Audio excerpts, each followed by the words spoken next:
Akkam jirtu fayyaa keessan naga keessanii har'a TP CapCut jechuudha. Bareedduu tokko isinitti agarsiisuudhaaf qabadheen dhufee jira. Sirriitti na hordofaa. Ilaali. Yoo TikTokii irratti view namni baay'een akkas ilaalu barbaadde jechuudha yookaan YouTubeii irratti namni baay'een akkas ilaalu barbaadde salphamatti TP CapCut keessatti jechuudha. CapCutiin edit gootee akkaataa itti viidiyoo kee gara fuulduraatti ooftuu fi fuulduraatti ooftu sitti agarsiisa waan ta'eef sirriitti na hordofii hammasitti immoo share like godhaatiin subscribe godhana eegaa. Okay, ka argaa jirta kuni CapCutii kiyyaa akkuma argaa jirtan kan inni piroojeekteetu jirti. Ishee kana pilaasii qabdu jechuudha. Kan pilaasii qabdu kana gadi tuqaa. Kallattii man gara gaalaarii nageessaa jechuudha. Kunoo akkuma agartan kana gaalaarii nageessa viidiyoo kanan filadha. Akkam jirtu fayyaa keessan naga keessanii achiin dabarsaa amma dabarseen jira. Eega dabarseen boodatti immoo viidiyoo kana mee xiqqootii taphachiisee ilaaluu jalqaba akka isin ilaaltanii waan viidiyoon kun fakkaatu. Akkam jirtu fayyaa keessan naga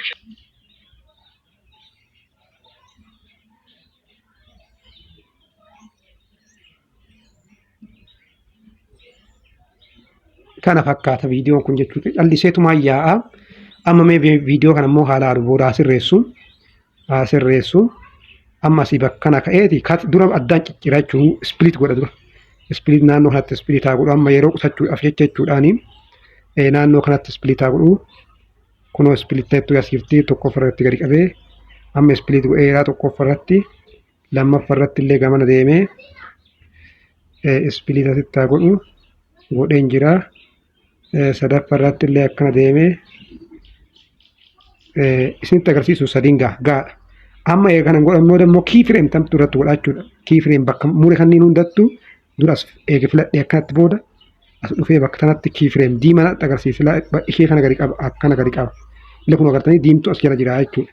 Keyframe itti godha bakkee haga eessaa haga asiititti keyframe tolchadheen jira. Sorry asitti haga asiititti keyframe tolfadhaa.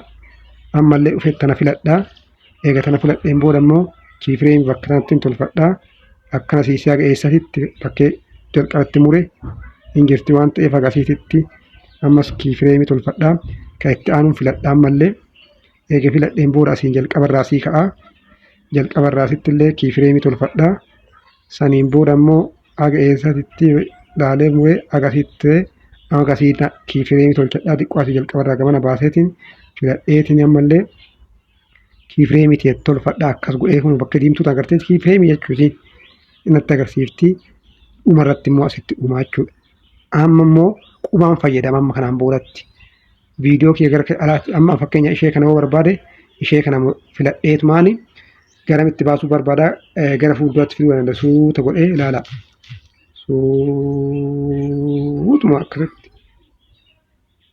bakka hin gaaga kana godhee kan itti aanu immoo filadhaa.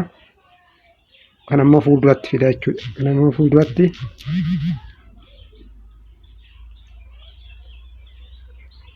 akkas godhaa. Ishee kana ammoo ammallee akka ishee keessatti as deebisa.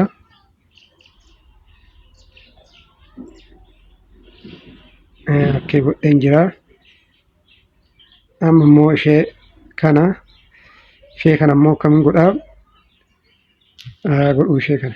Kan fuulduratti asaa fidu kufitti as dhiyeessaa jechuudha. Okay. Amma fixeen jira.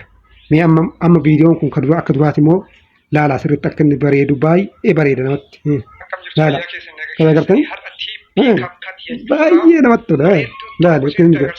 Waaw dhugaa baay'ee namatti tola dhugaa. Subscribe share godhaa dhugaa baay'ee namatti tola. Tippii baay'ee bareedudha dhugaa. TikTokii keessa ittiin bareechiftanii irratti viidiyoo keessan gallakkisuu dandeettanii YouTube irratti ittiin hojjechuu dandeettanii tippiiwwan baay'ee qaba. Tippiiwwan baay'ee isinii fiduu waan danda'u please subscribe share godhaa. Laa akka itti namatti tolu meela ani sochoone bakkuma san viidiyoon kun garee garaagarummaa inni qabsiiftu laala. Nice.